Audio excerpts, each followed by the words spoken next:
What is going on YouTube? How's everyone doing out there? It is I, Chris, your friendly neighborhood TV nerd. Wow, that was really corny. I'm never doing that again. Sorry. It just the heat of the moment got to me.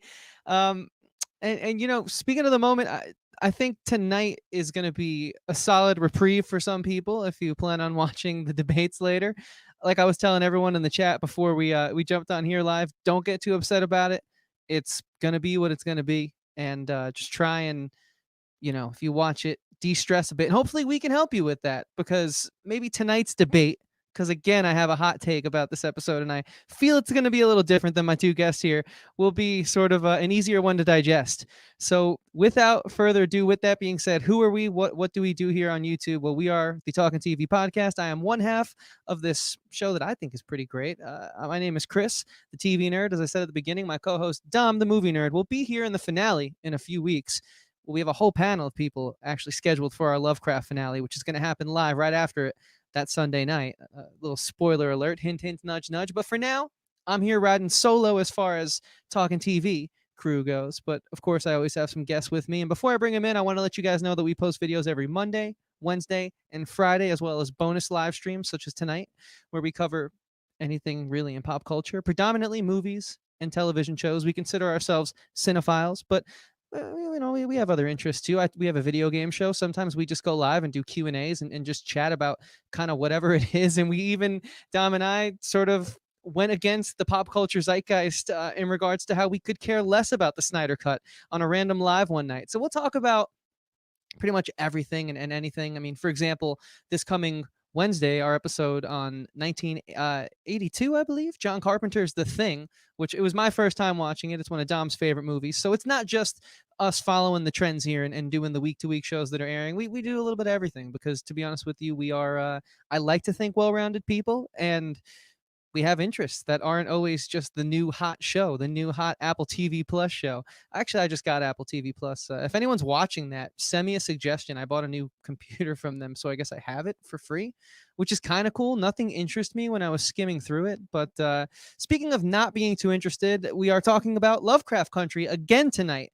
And I am, as I'm not interested in this show as much anymore, I do very much so look forward to chatting about this show week to week, as there is always still a lot to unpack, regardless of my personal taste. And of course, I couldn't do that without some guests. So without further ado, ladies and gentlemen, join me in bringing back a staple to the channel at this point, a series regular, if you can consider it that. David of Flicks Talk, man. What's going on, David? What's going on, man? Hey, glad to be back. And I might be right there with you as far as this episode because I wasn't digging it. Before we kind of unpack it, this is one of the lesser ones that I was just so not excited about. And probably, I know that's going to be a hot take because there are important things to talk about surrounding, I guess, the issues of this. It was one character's kind of main solo. I mean, we've kind of gotten to a point where we focus on one character or two characters, but we'll get into that. But this seems to be, one character in particular, her episode. And I'll just say I was a bit disappointed. But hey, man, thanks for having me back here on the channel. I appreciate it. Dude, for sure, man, of course. Yeah. And I don't know if it's too early to spill the beans yet. And if you don't want to, that's fine. Then just tell them about all it is that you do on our channel. But the weekly show that we plan on doing, and I'll try and be there as much as I possibly can. I don't know if that's too early or not. Forgive me.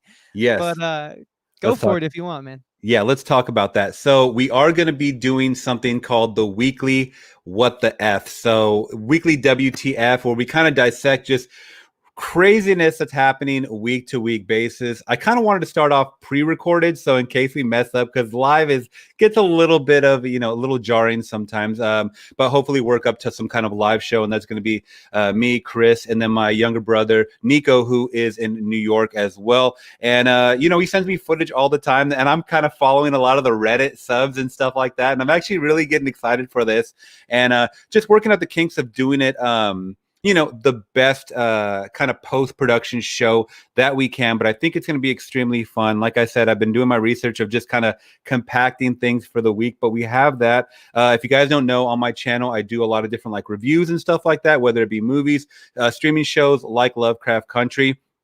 As well as I just had a huge Dollar Tree haul over the weekend that I couldn't even put into one video. I had to split it up into two videos because I went like on a Friday first and then I went on a Sunday. But guys, I want to show you the importance of going to the Dollar Tree, not just to get like little cheap things like your daily soaps or body washes or whatever you need to get really quick. They do have some awesome DVDs and Blu-rays, and I couldn't believe what they put out this month. Oh my God, they're making it a monthly thing. So if you guys are interested in collecting or just kind of, are interested in just Dollar Tree hunting, definitely check out my channel, guys. All the links are down below. Or you can just search Flix Talk, Flix Talk. That's on Instagram as well. And Flix Talk Podcast on Twitter and Facebook. I'm at as well. Yeah, guys, definitely go and check that out. David's been gracious enough to have Dom and myself on his channel a bunch of times now, and he's even hosted quite a few fun watch-alongs that we've been a part of, like Chappie, to name a few. So he's got a lot going on there, and he actually has inspired me. My mom came home before we bring in this next guest with a haul, David. It's not a Blu-ray haul from Dollar Tree. It's not a Best Buy going out of business Blu-ray haul. It is a local library DVD haul. And let me tell you, in that brown paper bag, there are some hidden gems. So really? I'm going to make one of those videos, man. Do that. I'm interested. I always kind of forget and neglect that. I used to actually rent movies from the library. That's interesting, man. That's very creative. Yeah, tell her kudos on that.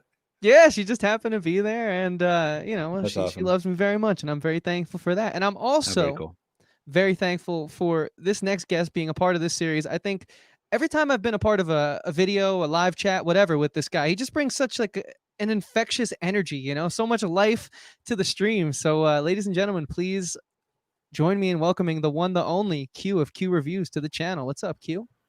Hello, how do you do? Thanks so much for being a part of the show again. Here to talk some Lovecraft country. I'm so happy to be here. Excited to talk about things, man. And you can never go wrong with video halls or, video stores. We're lucky enough still to have some video stores here called Family Video.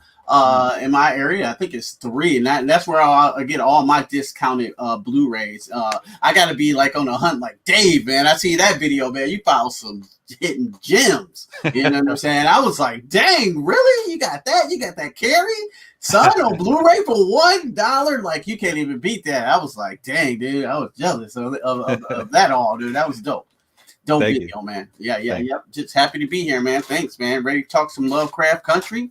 Always, But, yeah, man. Real quick, give them like the log line of what it is you do over on YouTube. So if they want to check it out, they can go in. Oh yeah, that's right. I do YouTube stuff sometimes. Yeah, I haven't put out a video in a while. I'm a CG artist by trade, and these deadlines, I don't know if you heard about these CG deadlines. Sometimes they're just insane, bro. You know what I'm saying? I love to do YouTube. You know what I'm saying? I love creating videos, but sometimes I just literally have no time. It's like 16 hours a day. I want to do more videos. I'm always watching you guys' videos like, man, I want to make some freaking videos, yo, you know what I'm saying?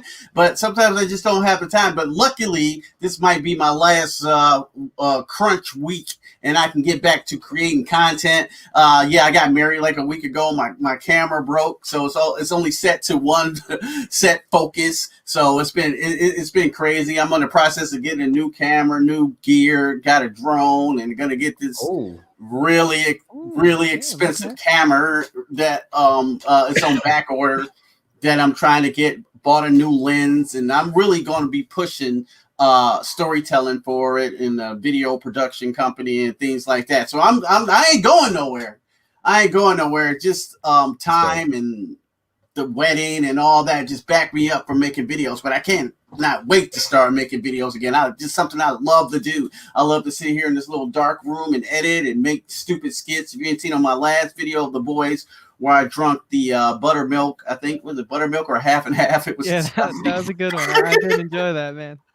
Yeah. So I always just like having fun. I have no fear in my heart. I don't care what anybody says. I'm just gonna do what I want and have fun because I think that's what it's all about. And of course, keep our knowledge and our knowledge of movies, be educational on that front. So that's what I do. If you want to check me out, I'm over there at Q Reviews at a S.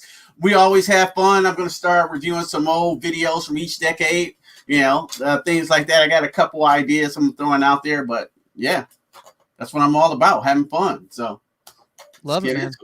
Love it. Yeah. Q Reviews. Add that S, guys. Go check them out. As always, the links to our guests' channels will be in the description below. Now, let's get into it. We got an hour, if not a few more minutes, depending on how long we go. I mean, listen, I think there was a lot of good in this show. I also think you had to wait a half hour to get to the cool stuff. So with that being said, how do you guys kind of want to unpack this? What was, let's do this. What were your guys, and I'll allow my guests to go first, kind of like initial thoughts, like put yourself in that place of, okay, the episode just finished. Where was your headspace at right after you just took it all in? David, let's start with you, man. Well, I touched on it a little bit before we got into, kind of the introductions and stuff like that. But this seemed super woke to me. I won't lie. Like, I've never felt so like, this is what it is. She's powerful. Like, we know these things already. I don't feel like I needed a narration to see the women in history. And I don't mean to knock on anybody, but I feel like that was almost a little more forced than some other things that I've seen in other episodes. I don't know if anybody else got those vibes, but also there were things that were chronologically, to me, did not seem correct. And I understand that they were either flashbacks where she's going through time and stuff, but a lot of things didn't seem historically accurate. When I saw the flashbacks of the gladiator scenes, I had to actually look up, okay, wait a minute. Why are they speaking English? Wait a minute. When did the F word first come into, which century? Because it ain't in this century that they're depicting. So there's a lot of things that kind of sucked me out. Not only like the music there was one scene, the battle scene with the music and stuff, that was fine. But I think the way they were speaking in the time that they were supposed to be portraying totally did not fit the history timeline of what actually could be happening. But then again, I started thinking, well, maybe this is, I don't know, maybe this is really not happening. Maybe it's a dream sequence. Maybe she didn't go through that wormhole that we saw at the end. Maybe there could have been a lot of things. I like the fact that they focused on her, but I think that they got a little too preachy in some scenes, and I just didn't appreciate that. I just didn't really care for it. Okay. I can see that. We'll definitely jump in on some of that later as well, because I do have my thoughts on the whole woke thing. I think I just broke down like my whole review on it just in like couple minutes right there. Sorry. No, that's fine. Q, man, what was your initial sort of, you just turned the episode off? What's your headspace like? Yeah, man, I can't believe you guys, talking about this episode like this, because you know what? I thought this episode was actually trash. I didn't like it at all. You know what I'm saying? I didn't care for it either. Yeah, I'm just kidding. I'm like, I did not like this episode at all. You're right, David. It was way too woke. It felt like a art film or something. You know what I'm saying? Nothing. I mean, they were trying to answer some questions at the beginning there, and I was with that. And then, like, when the episode goes left, when it goes to the cool shit, I mean, it's cool, but it's just like so out there. You know what I'm saying? And I just can't really connect because it's all over the place. We're doing coke with Josephine Baker. Then it's some big woman. 10-foot tall woman with some strange afro, godlike creature. I'm like, what is going on? Is this a video game lobby scene? Right. I don't understand. Like it, and it, like I am, you are. You know what I'm saying? It was way, trying to be woke and metaphysical. Like the woman can be who she are, and I get it. I get what they were trying to do. You know what I'm saying? Liberate. You know what I'm saying? That was message. You know what I'm saying? I get it, but how it was executed, man, it was just all over the place. You're right. Yeah. Amazonian women with Confederate white men running. I'm like, come on, how literal is that? I mean, it was whack too. And it was whack. And it was done wackly too. You know what I'm saying? To be completely honest with you,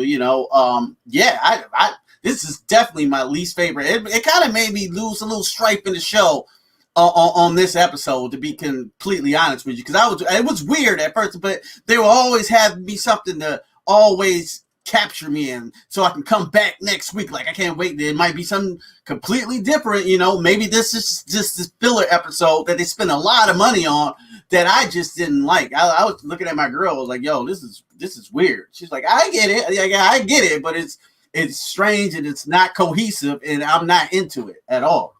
So that's how I felt. No, I think you guys kind of nailed it, to be honest with you. I feel that this show is at its best when we're really just with Atticus and Letty. I think they have a great chemistry. I really like those two as our leads. And I just don't know why we keep getting further and further away from them. You know, I think that's a huge part of why these episodes have been suffering for me. And you're right, they did beat it the message over our head this episode. It wasn't as smooth as well as some of their other messaging has been. Like, you know, like the points have gotten across, whether or not it was very in your face or not, it still felt organic, and it still felt natural the way they worked it in to the screenplay. Sure, I've spoken on this series about sort of some of my issues with like the CG, and then sort of with like, you know, the pacing and the tone. I actually feel like that's gotten better in the past few weeks. We've only had like 1 or 2 rock riffs, and the one time they did the rock riff in this episode with the gladiator scene, I was like, okay, we're in like an alternate dimension right now, so like I can actually forgive it for the first time. So it's funny to see that as my original issues with the show start to die down and get better, I now have new ones which are pretty much the same thing you guys just said, which to me are bigger issues.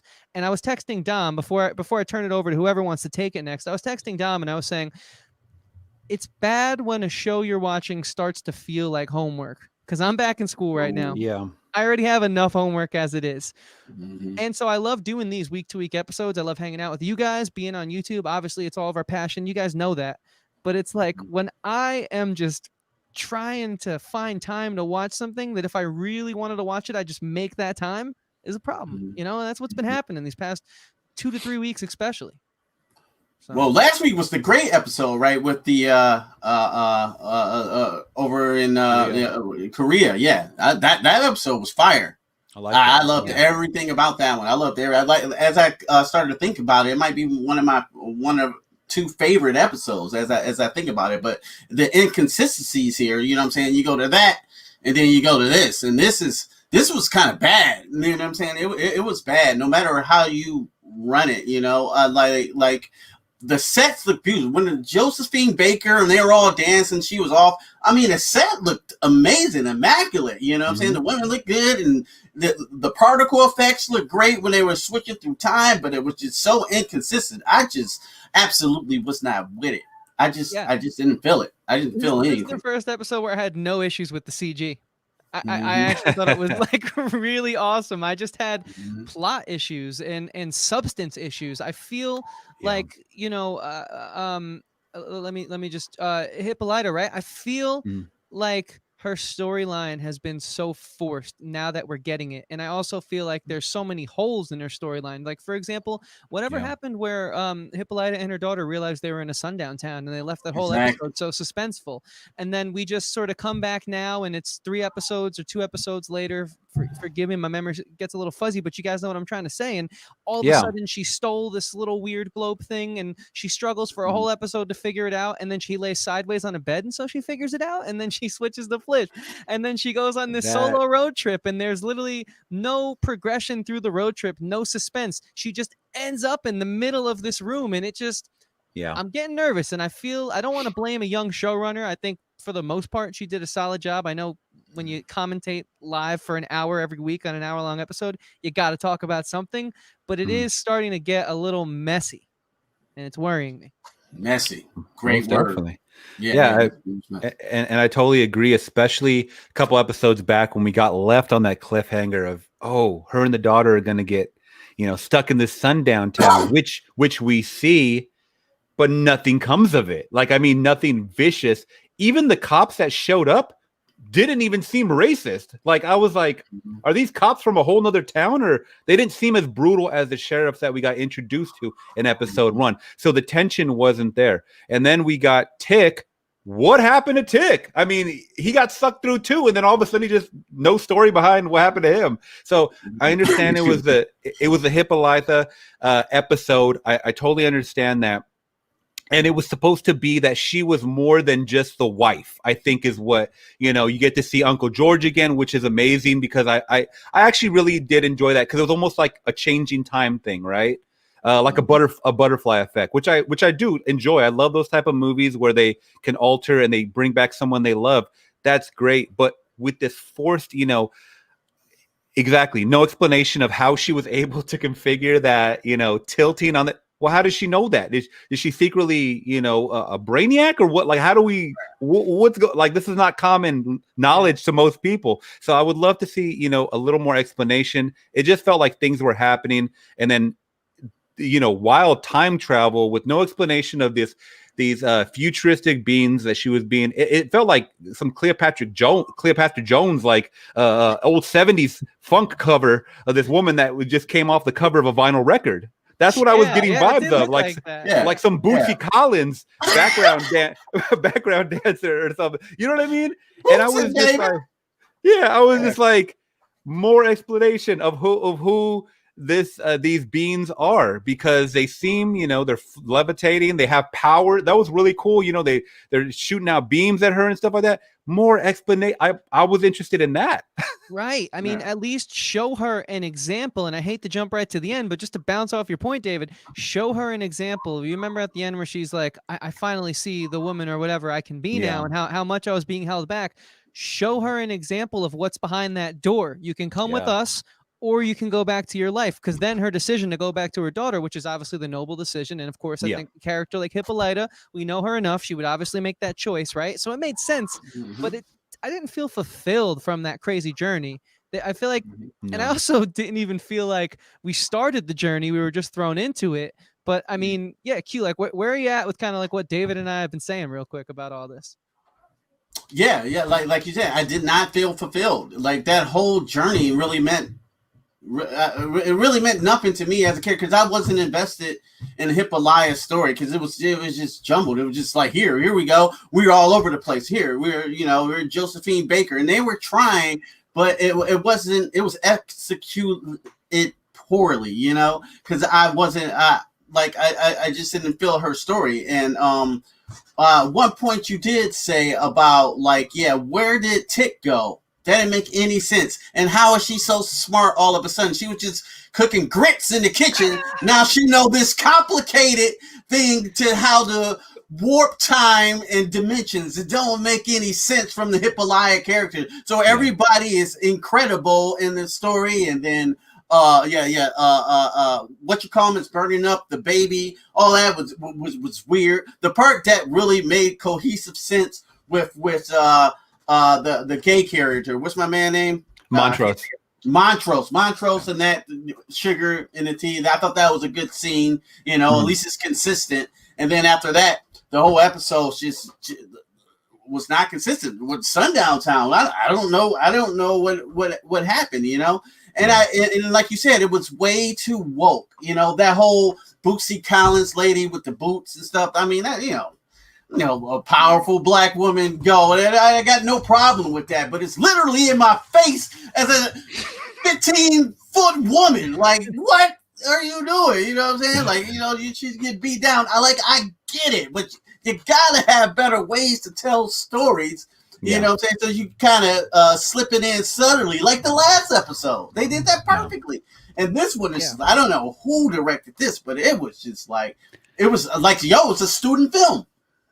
That's how I feel. I had to look it up. It's Charlotte Seiling, and I don't really know too much of her work. I mean, it's a lot of TV work, it looks like, or just smaller projects.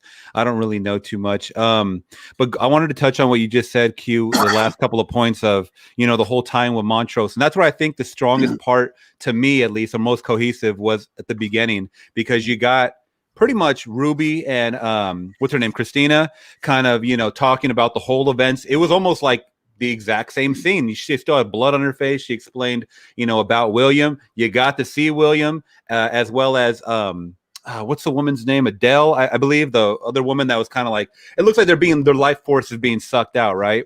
So they're kind of like on the gurneys or whatever they are, the beds there, and we got a little more explanation of why Christina's doing what she's doing.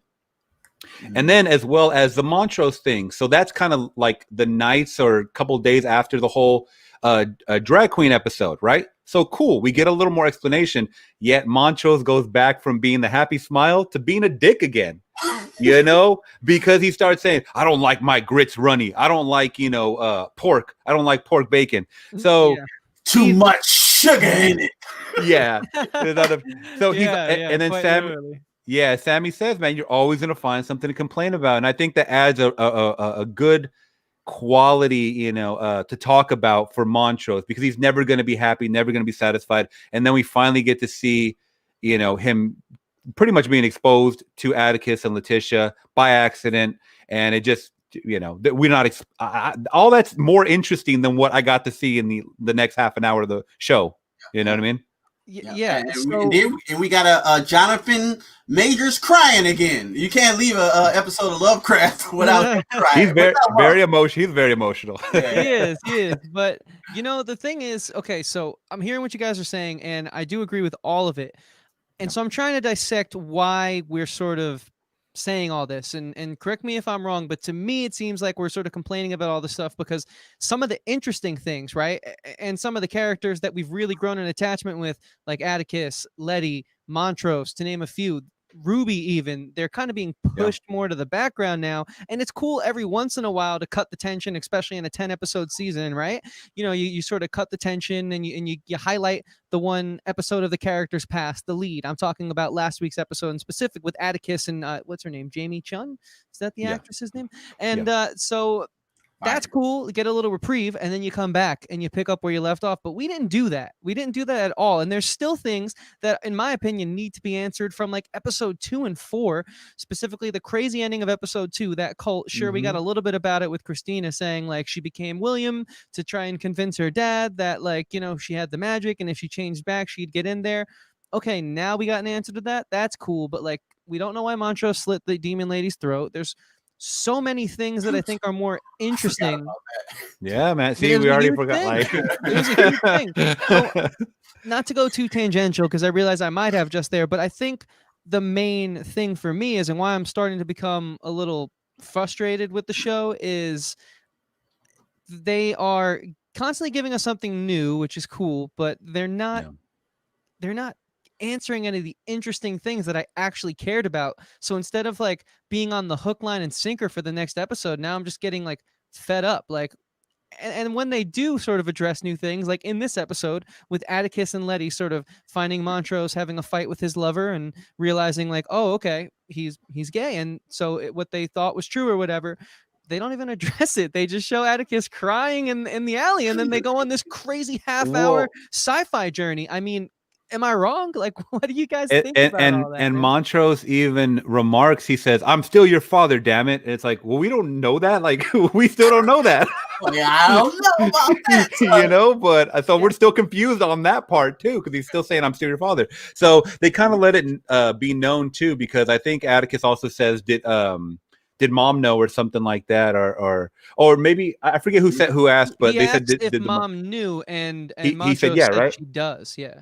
So I mean, I guess he was bisexual then, and so I guess I got a few little moments of finally we got some resolution or answered questions, but then it's hey, welcome to Lovecraft country, let's throw you a curveball, and then all this I Am episode starts happening. And I don't want to shit on this episode too much, because I know people are going to be oh, you just hate it because it was a female empowered show, and that's totally not the issue. I think it's just the way it was executed was done because they try horribly, because they just try to tie in so much, and it really invests you, especially since this is episode 7, man. We only got a couple more episodes left. Start answering those unanswered questions throughout the previous episodes, but they're throwing us curveballs. They're trying to develop new stories as we're getting later into the season.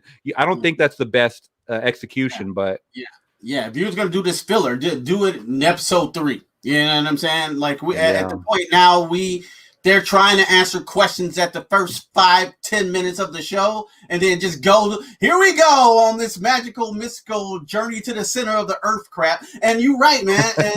And yo, I'm all about women empowerment, all about it, but it's how this story is told and how it's constructed. What's trash, in my opinion. You know what I'm saying? It just wasn't done good, you know.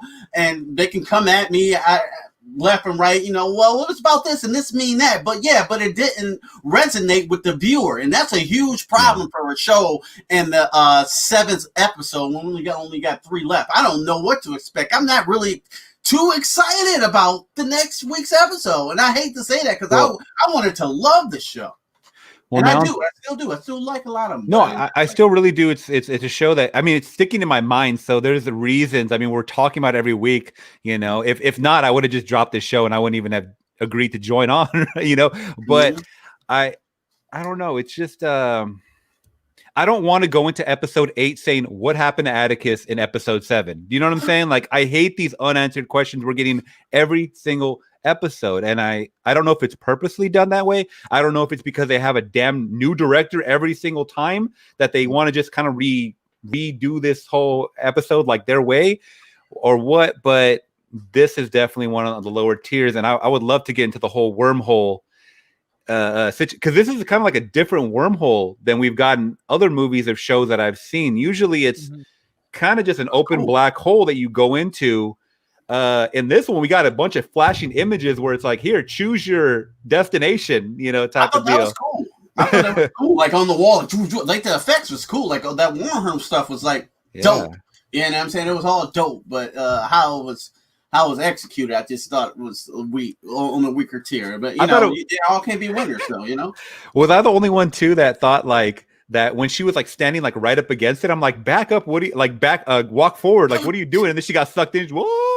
Like, I was like, did you not think that was gonna happen? No, that was a little like, okay, goofy, you know, you're a little too close to that. I would personally, naturally, I think, move away from that. Yeah, right. And so before we jump into the wormhole, no pun intended, let me just say they built up this whole, cinematic tension where quite literally, the character of Hippolyta, she is thinking about shooting the guard, and she's not. She's thinking about it, and she's not. And then she shoots him, and that's like a big moment for her character. It's like kind of like a fall from the light into the dark.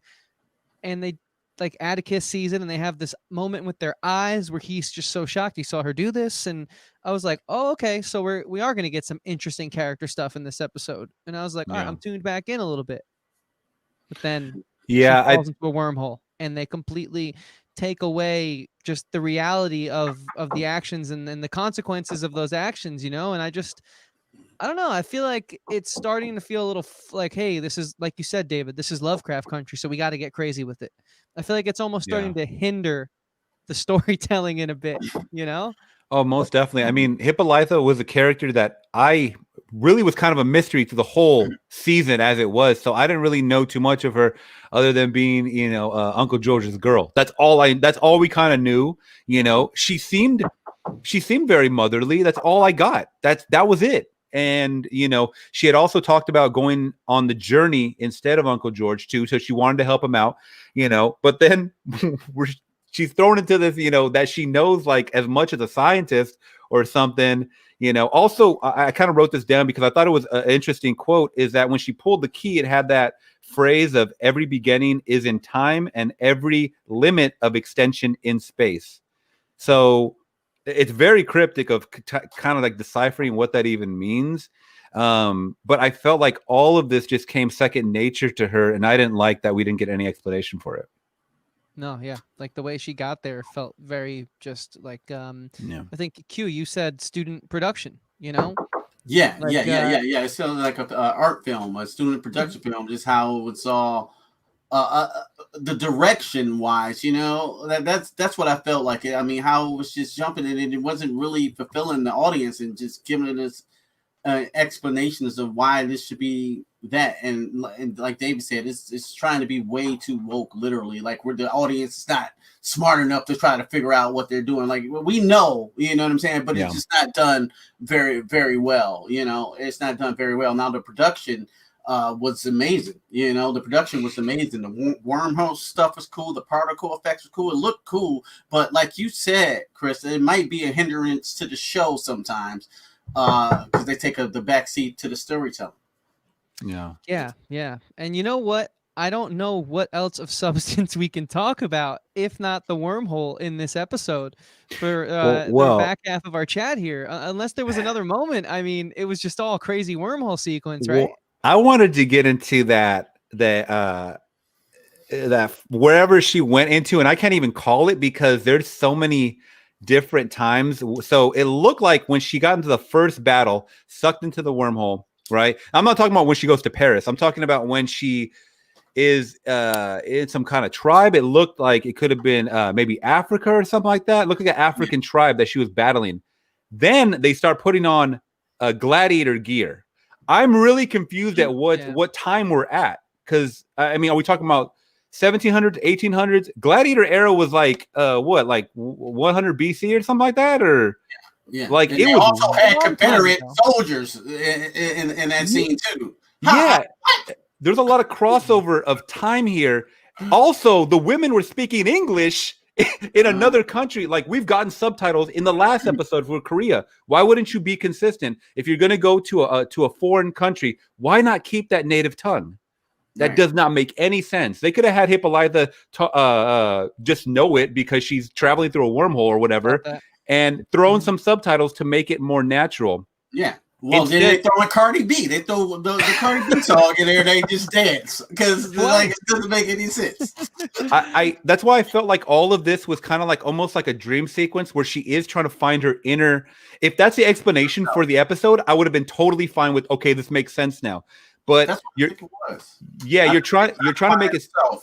Yeah, you're trying to make it seem like she's traveling through time just instantly. I mean, not even interstellar status. Like, this is like just at will. She's flying through time, right, or space, or whatever is going on to different events, obviously different time events, and she's just gaining like knowledge and confidence. I mean, she had a moment also there in Paris with what was the woman's name again? Woman Josephine Baker. Josephine Baker. They kind of had a moment as well, which I thought was pretty good. Right, the writing in this show is good. The writing is good, but I just didn't get what was the events that were happening, and it just felt very confusing to me at times. So yeah, I'm kind of with you in a lot of that, and you know, her interactions with Josephine Baker, right? The disco alien lady, she's like, she's like, all right, no, tell me what you want to do, and then she's like, I want to be on stage dancing with Josephine Baker, right? Yeah. And all that felt very natural. You're right. I mean, the interactions, the rapport she had with that character, her sort of being the background dancer and having that moment with the lead actor Josephine Baker, it felt very real. It felt very lived in. Unfortunately, I mean, I don't know what it did for the progression of the story, aside from the fact that, like, pretty obviously, I think anyone here could have guessed, but someone has to say it, so I'll say it. Now she's going to have this new sort of strength and energy going forward to the finale, and it's going to factor into that somehow. But I just somehow she to do that.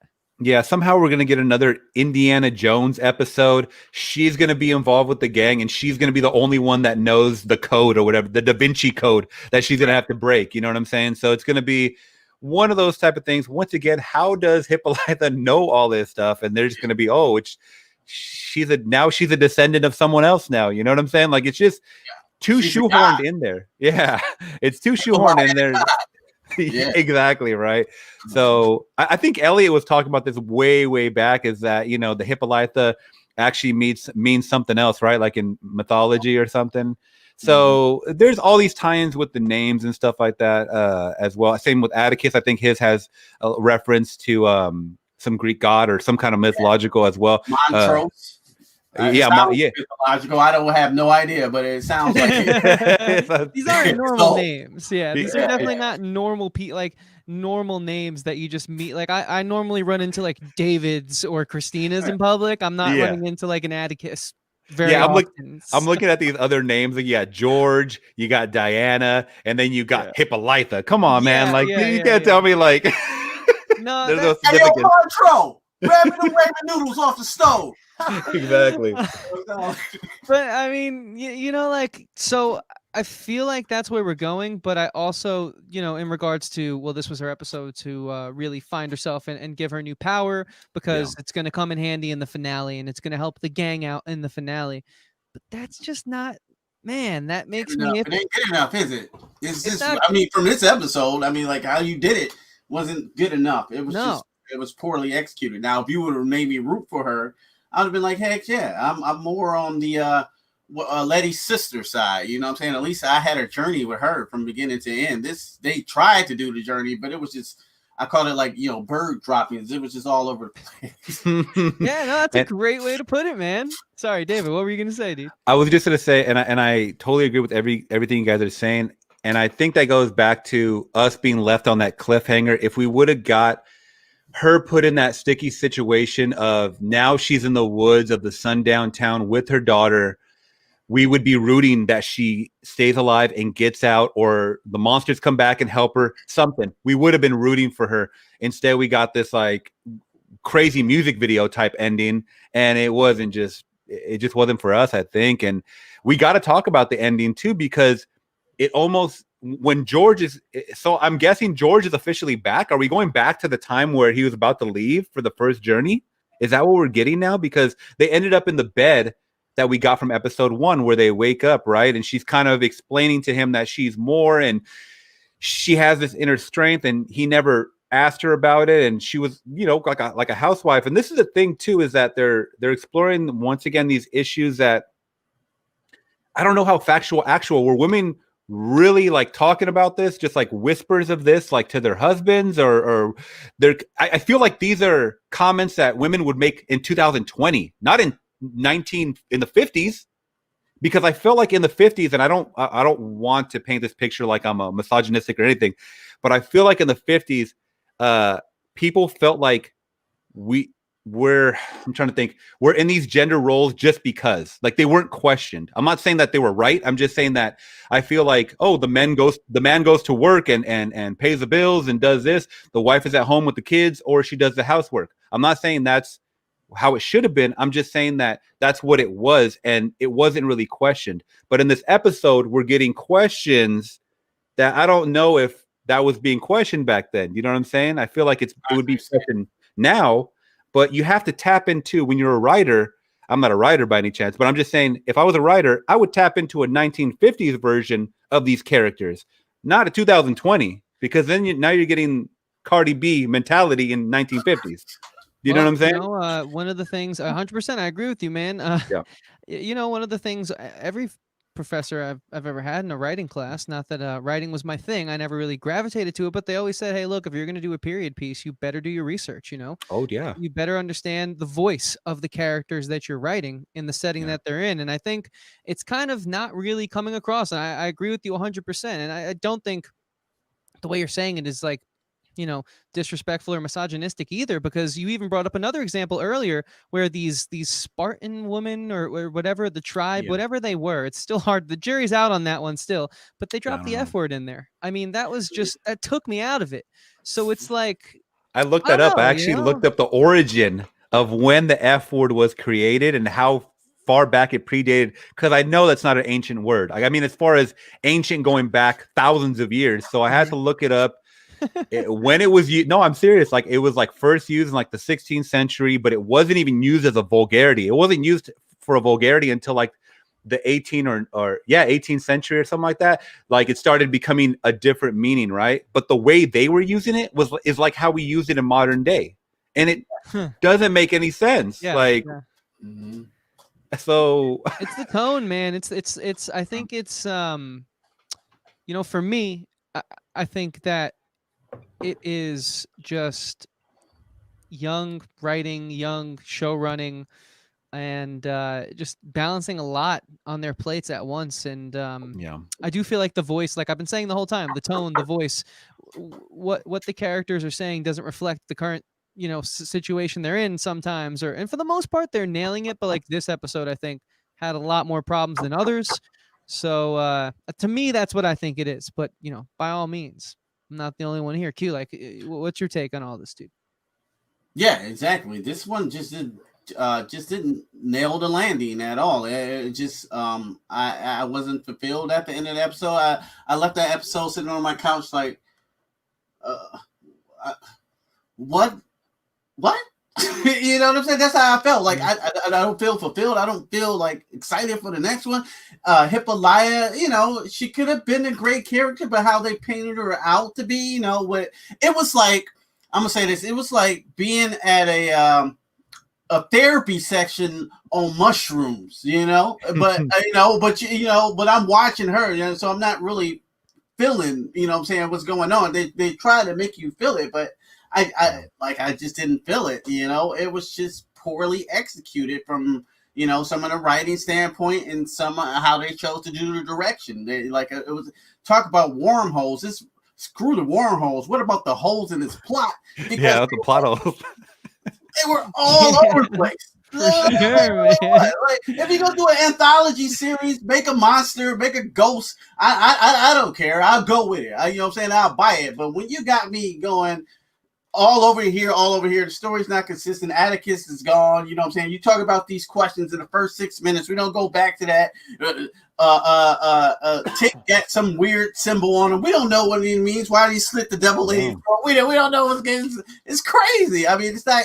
You got to have some consistency. If you got the same characters from week to week, it was the anthology. We have different characters, like the Hunter in the Hill House got a whole new cast, whole new thing. Cool, I'm with it, you know. And I mean, with the anthology series, if they can keep some type of consistency. Now, and they had it at the beginning of the episode, but at the towards the end, the crazy never-ending story sequence was all over the place, and the audience couldn't follow it, and we weren't with it, and that's the bottom line to me. You know what I'm saying? They didn't execute the landing. No, I'm right there with you, man. You know, I think I'm more so, and I don't know if you guys want to sort of jump into like sort of final thoughts and predictions. I thought this episode was a bit polarizing, so I put predictions in the episode title here. So just because I'm curious as to like where we see it going now, considering it's been a few weeks of, I would say, 3 episodes in a row that kind of like took us out of a group cast and broke us off one-on-one with a few characters. But yeah, Q, what were you gonna say, man? Oh, I'm thinking in my head, like, you know what this episode to me was like? It was just like watching Zack Snyder's and Joss Whedon's Justice League. That's what this episode felt like to me. You know what I'm saying? It's just like, oh, what's this? It's Aquaman over here with some red sand. Oh, this doesn't make any sense. But yeah, here we go. Here's Superman coming back from the grave and Batman. You know, it's just all over the place and it looks crazy and kind of cool, I think. But I just didn't feel it. It's like died in my sleep. I don't feel it. So I just didn't feel it. Yeah, no, yeah. I'm right there with you, and I think I've been there for quite some time, to be honest with you. So my final thoughts on this episode and this show right now, where it stands, to me are kind of just like, I think I was super on board out the gates, very strong pilot, but now that I'm kind of seeing the show progress and I'm sort of not seeing any rhyme or reason, and none of the stuff that actually interests me get answered, like the list can go on, and I'll just like rapid fire off a few right now just so you guys can like actually see that I'm not just like trying to fill it just to fill it because it's YouTube, right? You know, before we get those kind of comments. The calf being born and there being a monster coming out of it is one thing that I thought was crazy that we didn't get answered. You know, the fact about this Masonic cult like not being answered. Okay, so Montrose slit the demon lady's throat.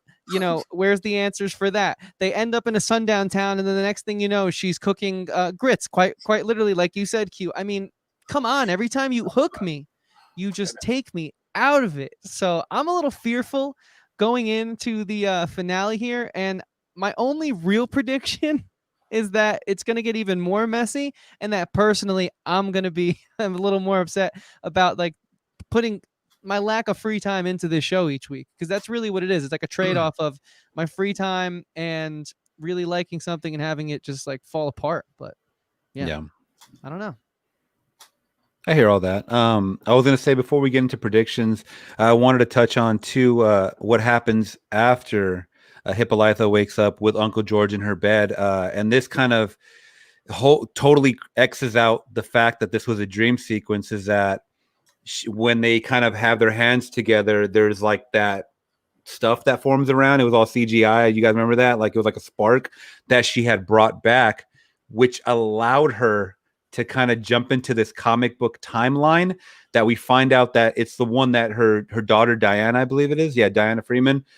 She wrote that. Remember that? She wrote that little comic book for him, for George on the road, but she becomes this character. And by the way, man, the Uncle George, man, he looked like what's that? Not Blank Man. Well, what's that? That one. There's another movie like that where the guy, Meteor Man. Yes, I don't know if you remember that. I'm not familiar with that, Chris. Yeah, Google Meteor Man. The suit looked like that without the helmet. So it was an old '90s movie. But thank you, Q. You know exactly what I'm talking about. Oh, you got me with that one. That just left me on. Okay, so what is she just able to just jump through time just at her will, you know? And what's going on with this ending?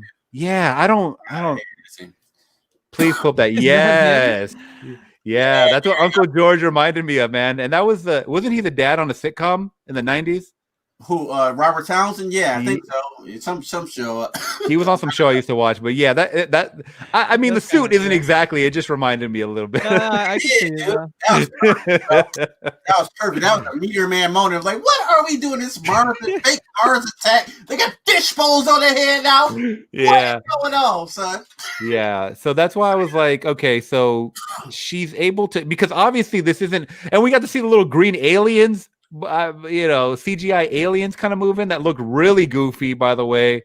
And I was like, so what is this, man? What are we talking about? Are we talking about reality? Are we talking about another dream sequence in a dream sequence? Or what's happening? Is Uncle George coming back for real, or what's going on? Yeah. Do you know what I would hate? Because David, I'm actually really glad you brought this up. Yeah. And I guess this would be my prediction. And Q, don't feel rushed by this at all. I just kind of want to say it because the thought popped into my head. I would hate if the whole thing was just a comic book that she drew, they're like, isn't that like Lost? I've never seen the show, but I heard Lost ended off on a note like that or something. It's a sentiment like that. Lost was definitely a little bit better, as it is the greatest television show of all time. But like, it's in that ballpark with that, with that type of thing. And how mad would you guys be if like crazy big bang finale happens, the screen turns white, and then all of a sudden we hear some like 50s music in, and the camera pans out, and it's like George at a truck stop looking at the comic. He puts it down and he keeps driving, and it's exactly what we just saw happen. I would hate that. It makes sense because now that you said that, I totally remember that Jonathan Majors pulled out the book that said Lovecraft Country. Remember that? So maybe this is all a book. It's just chapters in a book. No. Oh my God. If that's what it is, I swear to God. That. Would you guys be upset if that was the case? I would. But, they would spin it like it's so creative, and no, it's not. No, that'd be trash, man. I feel like I cheated out of my money, bro. They did that. It kind of makes sense though, with fishbowl helmets and crazy Boosie Collins women. You know what I'm saying? Like, and that was with it. I so want to be on board with this show, bro. You know what I'm saying? And I do love some episodes, like some of them were really, really cool. You know what I'm saying? But this one here, knocked me down a couple levels, you know what I'm saying? Because I just gonna be honest about it, you know what I'm saying? So I want to tell the truth, and this one just didn't do it for me. I love that last. I mean, I love just about everything about that last episode with Jamie Chung in it. That one was pretty much fire, except for the weird CG tentacles that came out of her ears. But the rest of it was fire. The rest of it was fire, And I love Sundown Town episode. I do really like that episode, and there's some fire acting here and there, and the metamorphosis I really love that episode. But this one, it just missed the mark. You can't have it. Everybody got a bad day at the office, so I'm hoping this show is a bad day at the office. You know what I'm saying? So my predictions going forward, I don't know what to expect. I don't know how you can wrap it up in 2-3 episodes now of this show, but we'll see. Hope it's not a comic book though. I'll break my TV, son. It very well could be. It would explain so much if it was told through the eyes of like a 12, 13-year-old girl. Oh my gosh. Plus also, guys, I don't know if I'm the only one that thinks this, but every time they show like either another dimension or out in outer space and you make contact with another alien, I hate when they're human-like. I hate that because I feel like I'm not saying that we're the only ones that look like us on this earth, but who's to say that we're not? Like, look at Guardians of the Galaxy. They did a fantastic job of showing different creatures or even humanoids on the same planet, but everybody looked like a different, right? So I don't know if I'm the only one that thinks that, like, why another humanoid, man, out there in the galaxy floating around that has powers? Like, make her look like an alien, like something different. Like, because then that kind of throws like more of the sci-fi element than just looking at someone with the big afro. You know what I mean? Have those Terminator looking like guys that sort of came out for a second there. If you remember those giant like cyborg guys, but then we just got like space disco. Yeah, it wasn't enough for me. Yeah, that was not enough for me. It's just like little things like that suck me out, and that it reminds me of a school project, man. Like, you just throw on a costume. You just like, these are supposed to be the futuristic beings that have these powers that come out, and they're dressed like back in the 70s. Like, come on, man. Part of your USA outfit right there, that Bootsy Cow. This looked like she was getting ready for the Soul Train line or something like that. Like, I don't American Bandstand, man. But anyway, look, I'm done. I'm done with the references. No, but you're not wrong. You're not wrong. But predictions, I really don't know. I mean, Q, did you watch the preview for next week's episode? Because I don't like doing that. I did. I don't know what's about though. You're not sure? Yeah, I'm not gonna. Okay. I watched it, but I'm not. I mean, I don't know. It's weird. I think if they do leave off on Uncle George being back, I don't know how they're gonna play on present day, because does that mean that only Hippolyta is back where she started with Uncle George? Is Atticus back like George never left? How is that gonna work for every other character? Right, where do the plot lines pick up? Yeah, where does it, like, it's like you're rebooting episode already, you know, going back to episode 2 now. Now we're going back to episode 2 if that's what's going to happen. Yeah, I mean, look, I loved Courtney B. Vance. I thought he was he killed those 2-3 episodes he was in. Like, phenomenal. But you're right, David. I'm just worried at this point, like, for something that I really liked. It got me in the spooky vibes earlier this year, and I was like, awesome, we're getting Halloween a little earlier. Like, I'm all about that. And you know what's interesting too? For us being this angry at this episode, this was the episode that showed the most boobies. Did you notice that? Yeah, sure. With all the girls on stage, and even Hippolyta got naked. Like, there was a lot of boobies, and we're still angry at this. That's saying something. Yeah, man. Oh, man. That's true. Oh, man. Well, guys, this was fun. Thank you again for being a part of it. Of course, man. Thank you. You know, it wasn't the best episode, but I really enjoyed doing the show with you guys. So always, man. This was funner than an episode right here. This talk, right here. We set it on fire. Yeah, we let it have it. It deserved it. It's okay. Yeah, dude, they need to hear it. You know, hopefully I tag this video properly so the powers that be can understand how the people feel. You know. Yeah. Well, with that being said, guys, before I let you go, why don't you just, David, starting with you, why don't you tell everyone real quick what we can expect from you in the next week or so on your channel? Yeah, like I had mentioned before, we're going to be working on a weekly podcast called Weekly WTF, What the F?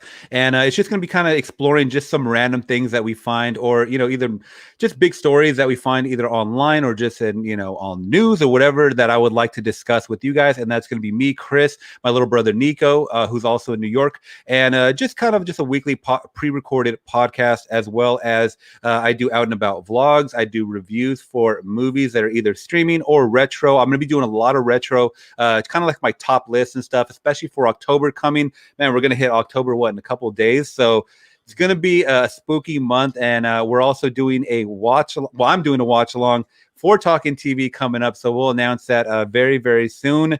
I have just a bunch of live streams that I have planned. Also tomorrow too, I have I'm co-hosting on Levels of Geek with Alex tomorrow, so you guys can look forward to that. That'll be really fun. I haven't been on there for about a month or so. So I have a lot of things coming up. So just make sure you guys are following the links down below. Nice, very cool. Yeah, and they'll be right there in the description, guys. Go and drop a sub to Flix Talk if you already haven't, and as well as to our next guest, Q Man.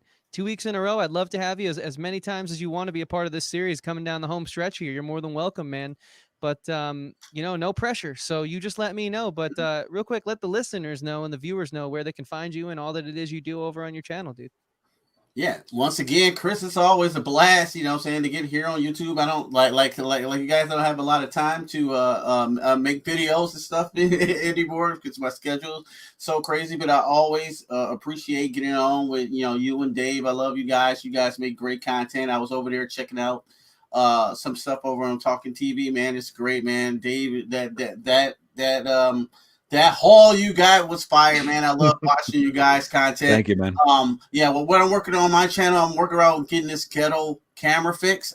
As I'm looking in here, I think my green color is out. Like, I have no green in my thing. Like, some of this stuff back here is green, like that sticker. It's supposed to be green, but it's like something's messed up in the camera. It's like weird. Yeah. Oh, wow. I didn't even notice that. I thought it was supposed to be yellow. I just noticed when I was looking at it, like, that's not yellow. Yeah. This camera's broke. So my camera's broke. Yeah, so that's going on. My camera is broke, but I think I'm still make stuff, you know, like I'll put it up anyway till my new camera get here, and then we'll be doing some more cool stuff. Whatever, I'll do it live. No green, who cares? Well, yeah, we'll do it live. I'm gonna try to talk some horror movies when I get a chance in about a week, and you know, hopefully, you know, do the show with you guys or whatever I can be a part of. So once again, Chris and Dave, thanks for having me on, man. It was a pleasure.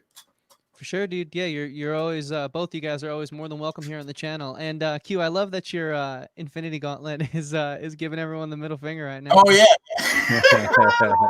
that's awesome, dude. I just noticed that. Like Thanos with the middle finger, son. Exactly, man.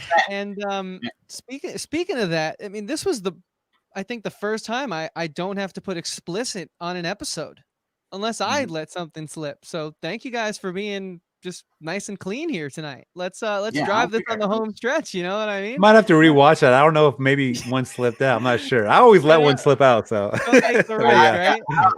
And I curse, you know. So like I don't think I let one slip. Yeah. So I you know, the folks are always telling me they sound like they hear a sailor in the house, and so I'm pretty surprised about this one. But nonetheless, guys, if you guys are here, thank you so much.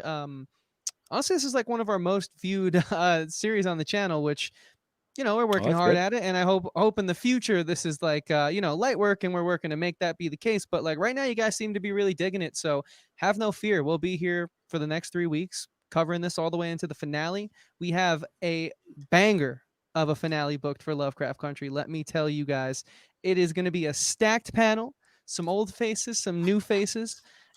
We're gonna go no holds bars. There's not gonna be a time limit on it. We are gonna either praise this show or tear it apart for however long it will take. So I really hope you guys can continue to join us. We've been having a blast doing these week to week. Like I said at the top of this episode, Talkin TV puts out content every Monday, Wednesday, Friday. So pretty easy. Work that into your schedule if you can. I do it into mine, and it's been a lot of fun. And with that being said, guys, not just for our channel, for everyone here, please drop a subscribe, turn on that bell for notification. And if you happen to watch a video of any of ours that you like, give it a thumbs up. That really goes a long way. And it just makes us feel like the time we put into this, our blood, sweat, and tears, if you will, is not that we don't know it's worth it, but it just means a lot. So, yeah, guys, appreciate it so much. You know the deal. And stay safe out there. Catch you all soon.